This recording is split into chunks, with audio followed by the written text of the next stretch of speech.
കഴിഞ്ഞ പ്രാവശ്യം കേട്ട ആ ഭാഗം ഒന്നുകൂടി കേട്ട് വിശദമായി കേട്ട് നമുക്ക് മുന്നോട്ട് പോകാം. സനത് കുമാരൻ മറുപടി പറയുകയാണ്. സനത് കുമാര ഉവാച, സനത് കുമാരൻ പറഞ്ഞു. സനകാദികൾക്ക് വേണ്ടി സനത് കുമാരനാണ് പറയുന്നത്. മഹാരാജാവേ, സകല ചരാചരങ്ങൾക്കും നന്മ വരണമെന്നാശിക്കുന്ന മനസ്സോടുകൂടിയ അങ്ങയുടെ ചോദ്യം എത്രയും ശോഭനം തന്നെ. ചോദ്യത്തിലൂടെ ചോദ്യകർത്താവിൻ്റെ മനസ്സിനെ അറിയാൻ സാധിക്കും. നമ്മൾ ഏതു തരം ചോദ്യങ്ങളാണ് ചോദിക്കുന്നത് എന്നത് നമ്മളുടെ മനോഭാവത്തെ അടിസ്ഥാനപ്പെടുത്തിയാണ് ഉള്ളത്. അതുകൊണ്ട് ഇവർക്കും ഇദ്ദേഹത്തിൻ്റെ ഈ ചോദ്യങ്ങളിൽ നിന്ന് തന്നെ ഇദ്ദേഹത്തിൻ്റെ മനോഭാവത്തെ ഇവർക്ക് മനസ്സിലായി. അവർ പറയുകയാണ്, മഹാരാജാവേ, അങ്ങ് ഈ ചോദ്യങ്ങളെല്ലാം ചോദിച്ചത് സകല ചരാചരങ്ങൾക്കും നന്മ വരണമെന്ന് ആഗ്രഹിച്ചുകൊണ്ടാണ്. തനിക്ക് മാത്രമല്ല എല്ലാവർക്കും. അതാണ് ഭാരതീയ സംസ്കൃതിയുടെ ഒരു മുഖമുദ്ര. ഇതില് ഞാൻ മാത്രമല്ല, നമ്മളെല്ലാവരും കൂടിയാണ്. നമ്മളെല്ലാവർക്കും കൂടിയാണ് ഈ കാര്യങ്ങൾ ചോദിക്കുന്നത്. അതുകൊണ്ട് വേദങ്ങളിലൊക്കെ എപ്പോഴും ഞങ്ങൾക്ക് എന്നുള്ള പദമാണ് ആവർത്തിച്ച് നമുക്ക് കേൾക്കാൻ സാധിക്കുക. അപ്പൊ എല്ലാവർക്കും വേണ്ടിയാണ് ഈ ചോദ്യം. അപ്പം അത് ആ കാലഘട്ടത്തിലെ എല്ലാവർക്കും വേണ്ടി മാത്രമല്ല, ഈ ലോകത്ത് മനുഷ്യരാശി ഉള്ളിടത്തോളം കാലം എല്ലാ മനുഷ്യർക്കും വേണ്ടി തന്നെയാണ് ആ ചോദ്യം ചോദിച്ചിട്ടുള്ളത്. അതുകൊണ്ട് ഈ ചോദ്യങ്ങളെല്ലാം നമുക്കും കൂടി വേണ്ടിയാണ് അദ്ദേഹം നേരത്തെ ചോദിച്ചു വെച്ചിട്ടുള്ളത്. അതിൻ്റെ ഉത്തരം എന്താണ് എന്ന് നമുക്ക് മനസ്സിലാകുമ്പോൾ ശ്രേയസ്സിനുള്ള വഴി നമുക്കും തെളിഞ്ഞു വരും. മഹാരാജാവേ, സകല ചരാചരങ്ങൾക്കും നന്മ വരണമെന്ന് ആശിക്കുന്ന മനസ്സോടുകൂടി അങ്ങയുടെ ചോദ്യം എത്രയും ശോഭനം തന്നെ. എല്ലാ മനുഷ്യർക്കും ഹിതകരമായ മാർഗത്തിൽ അവരുടെ വിശ്വാസം സുദൃഢമാക്കി നിർത്താനായി അങ്ങിപ്രകാരം ഞങ്ങളോട് ചോദിക്കുകയാകുന്നു. എല്ലാ മനുഷ്യർക്കും ഹിതകരമായ മാർഗത്തിൽ, അവർക്ക് ഗുണകരമായ മാർഗത്തിൽ. എല്ലാവർക്കും എല്ലാ വഴികളും ശരിയായിക്കൊള്ളണമെന്നില്ല. എല്ലാ വഴികളും എല്ലാവർക്കും വേണ്ടിയുള്ളതും അല്ല. ഓരോ വഴിയേ പോകുവാനും അധികാരമുള്ളവരുണ്ട്, അർഹതയുള്ളവരുണ്ട്. അവരാണ് ആ വഴിയേ പോകേണ്ടത്. ഈ വഴികളൊന്നും തമ്മിൽ ഉച്ചനീചത്വമില്ല. അതൊക്കെ എല്ലാത്തിലും ഉച്ചനീചത്വം കാണുന്ന മനുഷ്യരുണ്ടാക്കുന്ന നീചത്വങ്ങൾ മാത്രമാണ്. ഇത് ശ്രേഷ്ഠം, ഇത് മോശം. ഉപാസനകളിൽ പോലും നമുക്ക് അങ്ങനെ കേൾക്കാം, ഇത് ശ്രേഷ്ഠമായ ഉപാസന, ബാക്കിയൊക്കെ ഉള്ളത് ഗൗണമായ ഉപാസന, അത് സാധാരണക്കാർക്ക്. ഇത് ഞങ്ങൾ കുറച്ച് എക്സ്ക്ലൂസീവായിട്ടുള്ളവർക്ക്, അത് ആധ്യാത്മിക ശാസ്ത്രം അറിയാത്തവർ മാത്രമേ അങ്ങനെ പറയുകയുള്ളൂ. ഓരോരുത്തർക്കും ഓരോ വഴിയാണ്. ഒരു മരുന്ന് ഷോപ്പിലിരിക്കുന്ന മരുന്ന് മുഴുവനും അവിടെ വരുന്ന രോഗിക്ക് ആരും എടുത്തു കൊടുക്കാറില്ലല്ലോ. രോഗത്തിന് ആവശ്യമായ മരുന്ന് മാത്രമേ മരുന്ന് ഷോപ്പിൽ നിന്ന് കിട്ടുകയുള്ളൂ. അതേപോലെയാണ് ഇതിലെല്ലാവർക്കും വേണ്ടതുണ്ട്, അവരവർക്ക് വേണ്ടത് എടുക്കാം.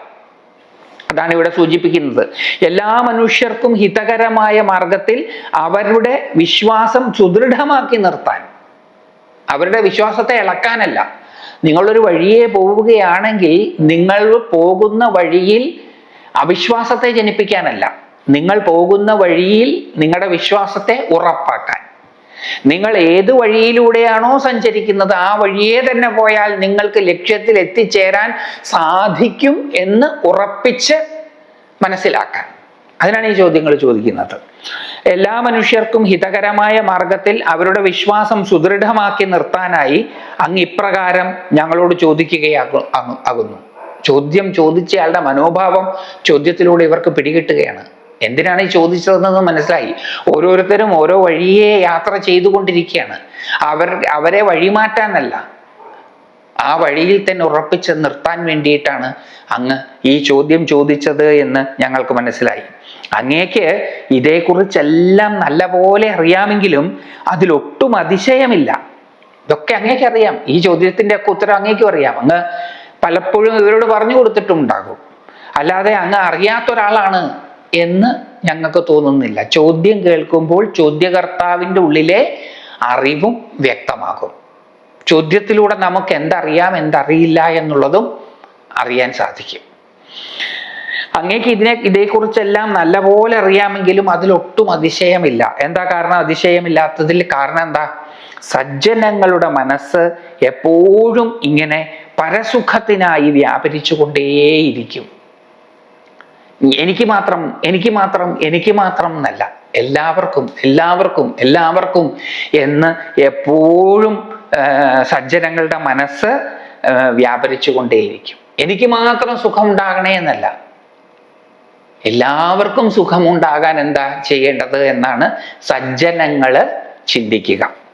സജ്ജനങ്ങൾ തമ്മിലുള്ള സംഗമം ഇരുകൂട്ടർക്കും ഒരേപോലെ സന്തോഷകരവും ശ്രേയസ്കരവുമാകുന്നു. അവിടെയും ഉച്ചനീചത്വങ്ങളില്ല. ഇത് വളരെ ശ്രദ്ധിച്ച് കേൾക്കേണ്ടതാണ്. സത്സംഗങ്ങളിൽ മൈക്കിന്റെ പുറകിൽ കസേരയിൽ ഇരിക്കുന്നയാള് മൈക്കിന്റെ മുമ്പിൽ താഴെ ഇരിക്കുന്ന ആൾക്കാരേക്കാൾ മുകളിലോ താഴെയോ അല്ല. സജ്ജനങ്ങൾ തമ്മിൽ ഉച്ചനീചത്വമില്ല. സജ്ജനങ്ങൾ തമ്മിലുള്ള സംഗമം ഇരുകൂട്ടർക്കും ഒരേപോലെ സന്തോഷകരമാണ്. ഇരുകൂട്ടർക്കും. അത് വളരെ ശ്രദ്ധിക്കേണ്ട ഒരു കാര്യമാണ്. ഈ സംഗമത്തിലൂടെ ഇരുകൂട്ടർക്കും മുന്നോട്ട് പോകുവാനുള്ള വഴി തുറന്ന് ലഭിക്കുകയാണ്. ഇവിടെ ഉച്ചനീചത്വങ്ങൾ ഇല്ല. സജ്ജനങ്ങൾ തമ്മിലുള്ള സംഗമം ഇരുകൂട്ടർക്കും ഒരേപോലെ സന്തോഷകരവും ശ്രേയസ്കരവുമാകുന്നു. ശ്രീരുദ്രത്തില് സഭയെ പറ്റി പറയുന്ന ഭാഗത്ത് പറയുന്നുണ്ട്, സഭയായിരിക്കുന്നത് ഭഗവാനാണ്, സഭാപതിയായിരിക്കുന്നയാള് ഭഗവാനാണ്, സഭയിലിരുന്ന് ഇത് കേട്ടുറങ്ങുന്നയാള് ഭഗവാനാണ്, ചോദ്യം ചോദിക്കാൻ എഴുന്നേറ്റ് നിൽക്കുന്നയാള് ഭഗവാനാണ്, മതിയായി എന്ന് തോന്നി ഇറങ്ങിപ്പോകുന്നയാള് ഭഗവാനാണ്. അപ്പൊ ഇവിടെ ഒന്നും ഉച്ചനീചത്വമില്ല. ഇതൊക്കെ കൽപ്പിക്കുന്നത് ഈ ഭേദബുദ്ധിയോടുകൂടിയ മനസ്സാണ്.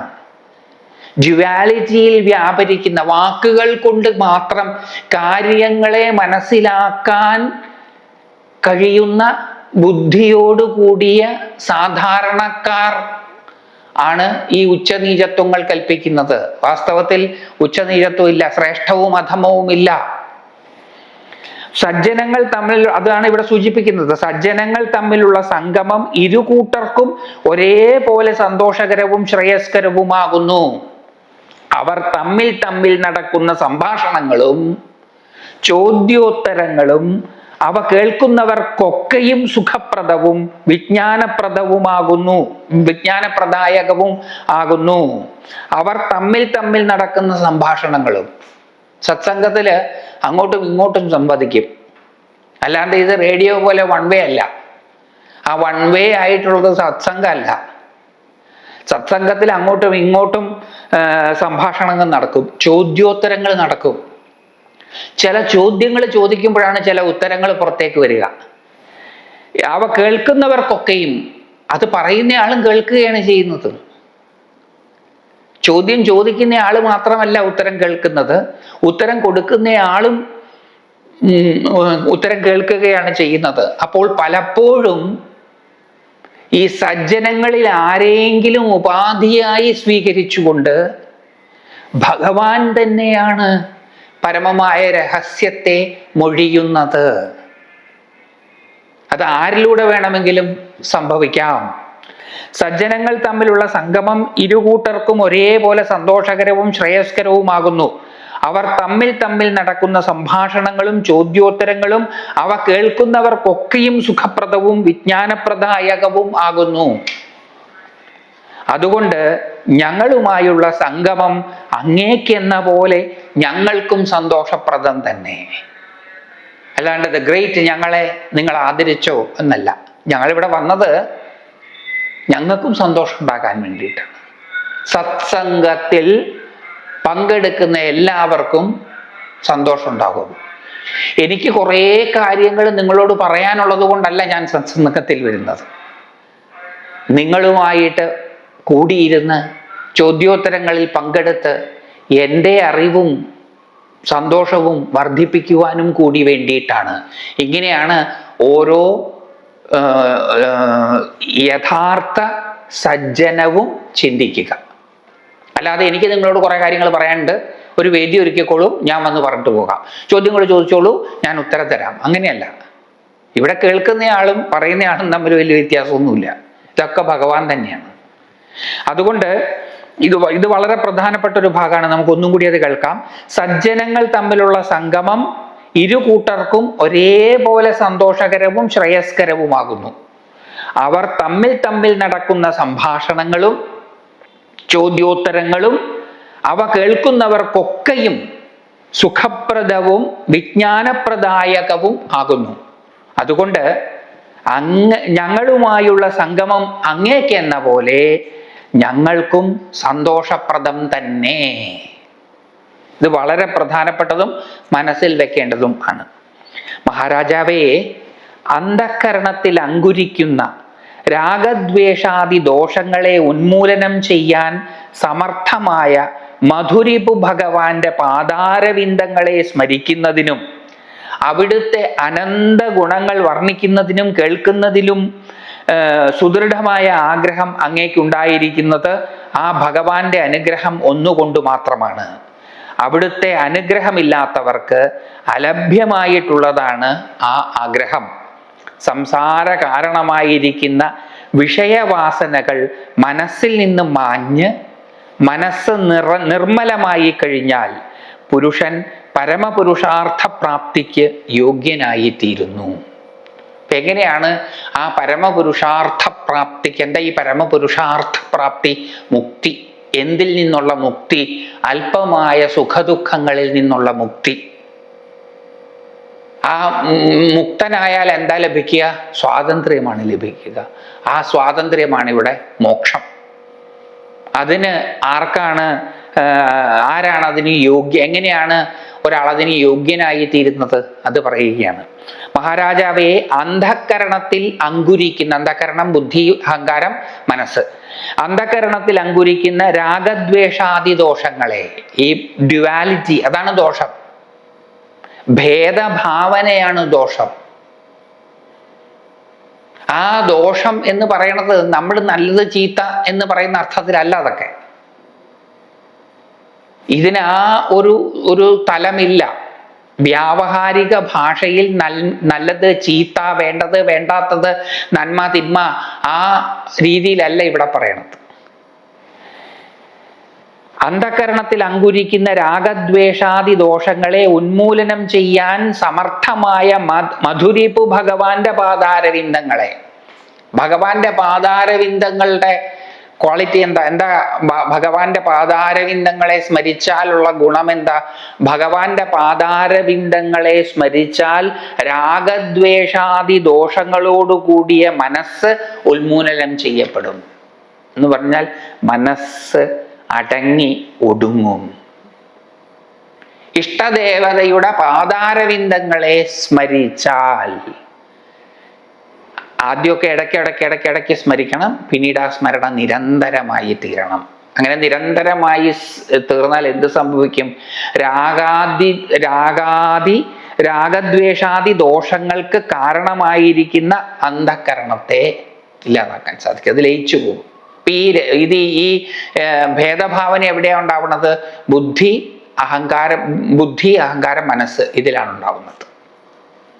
ഈ രാഗദ്വേഷ അന്ധഃകരണത്തിൽ അങ്കുരിക്കുന്ന രാഗദ്വേഷാദി ദോഷങ്ങളെ ഉന്മൂലനം ചെയ്യാൻ സമർത്ഥമായ മധുരിപു ഭഗവാൻ. അപ്പൊ ഇത് വിഷ്ണു ഭാഗവതമായതുകൊണ്ടാണ് ഇവിടെ വിഷ്ണു ഭഗവാനെ പറയണത്. ഏതാണോ നമ്മുടെ ഇഷ്ടദേവത ആ ഭഗവാന്റെ. കാരണം നേരത്തെ നമ്മളോട് പറഞ്ഞു, എല്ലാ മനുഷ്യർക്കും ഹിതകരമായ മാർഗത്തിൽ അവരുടെ വിശ്വാസം സുദൃഢമാക്കി നിർത്താൻ വേണ്ടിയിട്ടാണ് ഈ ചോദ്യങ്ങളൊക്കെ ചോദിച്ചത്. അപ്പൊ നമ്മൾ ഏത് പന്ഥാവിലൂടെയാണോ പോകുന്നത് ആ പന്ഥാവിലൂടെ തന്നെ മുന്നോട്ട് പോയാൽ മതി. അപ്പൊ ദേവിയെ ഉപാസിക്കുന്നവര്, ശിവനെ ഉപാസിക്കുന്നവര്, അയ്യപ്പനെ ഉപാസിക്കുന്നവര്, സുബ്രഹ്മണ്യനെ ഉപാസിക്കുന്നവര്, അല്ലെങ്കിൽ മറ്റേത് ദേവതയെയും ഉപാസിക്കുന്നവര്, അതൊക്കെ ഉപേക്ഷിച്ചിട്ട് വിഷ്ണുവിനെ ഉപാസിക്കണം എന്നില്ല. ഇവിടെ ഒരാളുടെ അല്ലേ പേര് പറയാൻ പറ്റുള്ളൂ. എല്ലാവരുടെ പേരും ഇടയ്ക്ക് ഇങ്ങനെ പറഞ്ഞുകൊണ്ടിരുന്നു കഴിഞ്ഞാൽ വേറെന്തെങ്കിലും പറയാൻ സമയം ഉണ്ടാവുമോ? അപ്പൊ ഇവിടെ മധുരിപു ഭഗവാൻ എന്നുള്ളതിന്റെ ഭാഗത്ത് നമ്മുടെ ഇഷ്ടദേവത എന്ന് നമ്മൾ മനസ്സിലാക്കിക്കൊള്ളണം.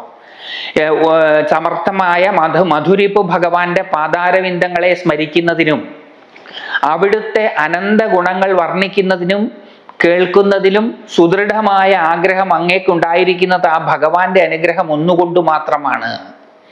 ഈ അന്തഃകരണത്തിൽ അങ്കുരിക്കുന്ന രാഗദ്വേഷാദി ദോഷങ്ങളെ ഇല്ലാതാക്കണം എന്ന ആഗ്രഹം ഉണ്ടാകുന്നത് തന്നെ ഭഗവാന്റെ അനുഗ്രഹം കൊണ്ട് ആണ്. ഈശ്വരോന്മുഖരായി ചരിക്കണമെന്ന ആഗ്രഹം അങ്കുരിക്കുന്നത് തന്നെ ഭഗവാന്റെ അനുഗ്രഹം കൊണ്ടാണ്. ഭഗവാന്റെ അനുഗ്രഹം കൊണ്ടാണ് ഞാൻ ഇതിവിടെ ഇരുന്ന് പറയുന്നതും അപ്പുറത്തിരുന്ന് നിങ്ങൾ കേൾക്കുന്നതും. നിങ്ങളും ഞാനും തുല്യര് തന്നെയാണ്. ഞാൻ കുറച്ച് കൂടുതൽ ശ്രേഷ്ഠൻ, നിങ്ങൾ എന്നേക്കാൾ ഒരു പൊടിക്ക് താഴെയുള്ളവർ അല്ല. നിങ്ങളെല്ലാവരും കാരണമാണ് എനിക്കിത് പറയാൻ സാധിക്കുന്നത്. ഞാൻ കാരണമാണ് നിങ്ങൾക്ക് എല്ലാവർക്കും ഇത് കേൾക്കാൻ സാധിക്കുന്നതും. തുല്യരാണ്.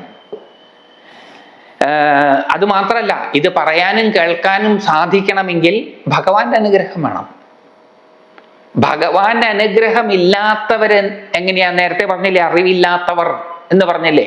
അതായത് അല്പ സുഖദുഃഖങ്ങളിൽ പെട്ടുടറും മെറ്റീരിയലിസ്റ്റിക് ആയിട്ടുള്ള ആൾക്കാർ. അവരാണ് ഇന്ന് ഏറ്റവും കൂടുതൽ. ഈശ്വരനെ പോലും പലരും സമീപിക്കുന്നത് ഭൗതികമായിട്ടുള്ള ഗുണങ്ങൾക്ക് വേണ്ടിയിട്ടാണ്. അതിൽ തെറ്റൊന്നുമില്ല.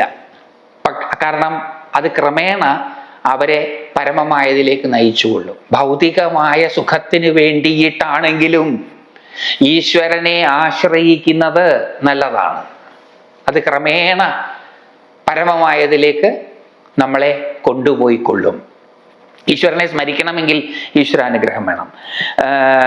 മഹാരാജാവെ, അന്ധകരണത്തിൽ അങ്കുരിക്കുന്ന രാഗദ്വേഷാദി ദോഷങ്ങളെ ഉന്മൂലനം ചെയ്യാൻ സമർത്ഥമായ മധുരിഭു ഭഗവാന്റെ പാതാരവിന്ദങ്ങളെ സ്മരിക്കുന്നതിനും അവിടുത്തെ അനന്ത ഗുണങ്ങൾ വർണ്ണിക്കുന്നതിലും കേൾക്കുന്നതിലും സുദൃഢമായ ആഗ്രഹം അങ്ങേക്കുണ്ടായിരിക്കുന്നത് ആ ഭഗവാന്റെ അനുഗ്രഹം ഒന്നുകൊണ്ടു മാത്രമാണ്. അത് അടിവരയിട്ട് ഉറപ്പിച്ച് മനസ്സിലാക്കേണ്ടവരാണ്. നമ്മൾ ഓരോരുത്തരും ഈശ്വരാനുഗ്രഹമുള്ളവരാണ്. നമ്മൾ ഈശ്വരാനുഗ്രഹം ഉണ്ടാക്കാൻ വേണ്ടിയിട്ടല്ല ഇത് ചെയ്യുന്നത്. നമുക്ക് ഈശ്വരാനുഗ്രഹം ഉള്ളത് കൊണ്ടാണ് നമ്മളിത് ചെയ്യുന്നത്. രണ്ടും തമ്മിൽ വ്യത്യാസമുണ്ട്. അതായത് ഇത് അതിൻ്റെ ഫലമാണ്. ഏതിൻ്റെ ഫലം? ഈശ്വരാനുഗ്രഹത്തിൻ്റെ ഫലമാണ്. അപ്പോൾ അതിൽ നമുക്ക് അഭിമാനിക്കാം, അതിൽ നമുക്ക് സന്തോഷിക്കാം. അവിടുത്തെ അനുഗ്രഹം ഇല്ലാത്തവർക്ക് അലഭ്യമായിട്ടുള്ളതാണ് ആ ആഗ്രഹം. അടിവരയിട്ട് മനസ്സിലാക്കേണ്ടതാണ്. അവിടുത്തെ അനുഗ്രഹമില്ലാത്തവർക്ക് അലഭ്യമായിട്ടുള്ളതാണ് ആ ആഗ്രഹം. ഈശ്വരനെ അറിയണമെന്നുള്ള ആഗ്രഹം ഈശ്വരാനുഗ്രഹം ഉള്ളവർക്കും മാത്രമേ ഉണ്ടാവുകയുള്ളൂ.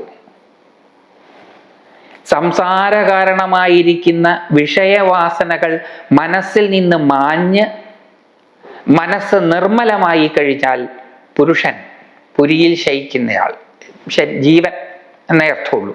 പുരുഷൻ പരമപുരുഷാർത്ഥ പ്രാപ്തിക്ക് യോഗ്യനായിത്തീരുന്നു. മനുഷ്യരെങ്ങനെയാണ് പരമപുരുഷാർത്ഥ പ്രാപ്തിക്ക് യോഗ്യരായി തീരുക? സംസാര കാരണമായിരിക്കുന്ന വിഷയവാസനകൾ മനസ്സിൽ നിന്ന് മാഞ്ഞു പോകണം. സംസാര കാരണമായിരിക്കുന്ന വിഷയവാസനകൾ മനസ്സിൽ നിറഞ്ഞു നിൽക്കുന്നു എന്ന് പറഞ്ഞാൽ ചിന്തകളാണ് ഈ വാസനകൾ. ചിന്തകളാണ് ഇവിടെ ഭേദബുദ്ധി ഉണ്ടാക്കുന്നത്. അത് മാഞ്ഞ് മനസ്സ് നിർമ്മലമായി കഴിഞ്ഞാൽ, ചിത്തശുദ്ധി വന്നു കഴിഞ്ഞാൽ, ചിത്തശുദ്ധമാവുക എന്ന് പറഞ്ഞാൽ ചിന്തകളുടെ ബാഹുല്യം കുറഞ്ഞു കുറഞ്ഞ് കുറഞ്ഞ് കുറഞ്ഞ് വന്നു കഴിഞ്ഞാൽ പുരുഷൻ, ജീവൻ, മനുഷ്യൻ പരമപുരുഷാർത്ഥ പ്രാപ്തിക്ക് യോഗ്യരായിത്തീരുന്നു. അപ്പോഴാണ് മനുഷ്യരതിന് യോഗ്യരായിത്തീരുന്നത്. പരമമായ പദത്തിലേക്ക് എത്തുക എന്നുള്ളത് അത്ര എളുപ്പമല്ല. പക്ഷെ അത് പരമമായ പദത്തിൽ എത്തിക്കഴിഞ്ഞാൽ മാത്രമേ ഈശ്വരാനുഗ്രഹം ഉണ്ടാവുകയുള്ളൂ എന്നുള്ളത് തെറ്റായ ധാരണയാണ്. അപ്പൊ നിങ്ങളും ഞാനും ഒക്കെ ഈശ്വരാനുഗ്രഹമുള്ളവരാണ്. നമ്മുടെയൊക്കെ ജീവിതത്തിൽ സംഭവിക്കുന്നത് ഈശ്വരാനുഗ്രഹം കൊണ്ടാണ്. അതിനെ തിരിച്ചറിഞ്ഞ് മനസ്സിലാക്കി വേണ്ടതുപോലെ പ്രയോജനപ്പെടുത്താൻ സാധിക്കുകയാണെങ്കിൽ, വേണ്ടതുപോലെ അടിവരയിട്ട് കേൾക്കേണ്ടതാണ്, വേണ്ടതുപോലെ പ്രയോജനപ്പെടുത്താൻ സാധിക്കുകയാണെങ്കിൽ നമ്മൾ എപ്പോഴും മുന്നോട്ട് തന്നെയായിരിക്കും പോയിക്കൊണ്ടിരിക്കുക. ജീവിത സാഹചര്യങ്ങൾ എന്തും ആയിക്കൊള്ളട്ടെ, നമ്മുടെ യാത്ര എപ്പോഴും മുന്നോട്ട് തന്നെ ആയിരിക്കും. അപ്പൊ മനസ്സ് നിർമ്മലമാകണം. മനസ്സ് നിർമ്മലമാകണമെങ്കിൽ ഭഗവാന്റെ പാതാരവിന്ദങ്ങളോട് താല്പര്യമുണ്ടാകണം. ഭഗവാന്റെ പാതാരവിന്ദങ്ങളോട് താല്പര്യമുണ്ടായാൽ ഭഗവാന്റെ അനന്ത ഗുണങ്ങൾ വർണ്ണിക്കുന്നതിനും കേൾക്കുന്നതിനും ആഗ്രഹം ഉണ്ടാകും. ആ ആഗ്രഹം മറ്റെല്ലാ ആഗ്രഹങ്ങളെയും പതുക്കെ ഇല്ലാണ്ടാക്കും. പതുക്കെ, പെട്ടെന്നൊന്നുമല്ല. ഇന്ന് ചെയ്ത് നാളെ ഒന്നും ഫലം കിട്ടില്ല. ക്രമേണ പതുക്കെ പതുക്കെ പതുക്കെ പതുക്കെ അത് ഉറച്ചു വരും. കാരണം ബ്രെയിൻ ആ രീതിയിൽ പതുക്കെ പതുക്കെ പതുക്കെ പതുക്കെ ആയി തീരും. ബ്രെയിൻ എങ്ങനെയാണോ ട്രെയിൻ ചെയ്യുന്നത് അങ്ങനെയാവുക. അപ്പം ഈശ്വരോന്മുഖരായി തീരുമ്പം ബ്രെയിൻ ഇതുവരെ അങ്ങനെ ട്രെയിൻഡ് അല്ല. അപ്പൊ ക്രമേണ ക്രമേണ ക്രമേണ ബ്രെയിൻ അതിനനുസരിച്ച് പാകമായി തീരും. ചിന്തകൾ കുറയും. മനസ്സ് നിർമ്മലമായി തീരും. മനസ്സ് നിർമ്മലമായി കഴിഞ്ഞാൽ പരമപുരുഷാർത്ഥ പ്രാപ്തിക്ക് യോഗ്യരായി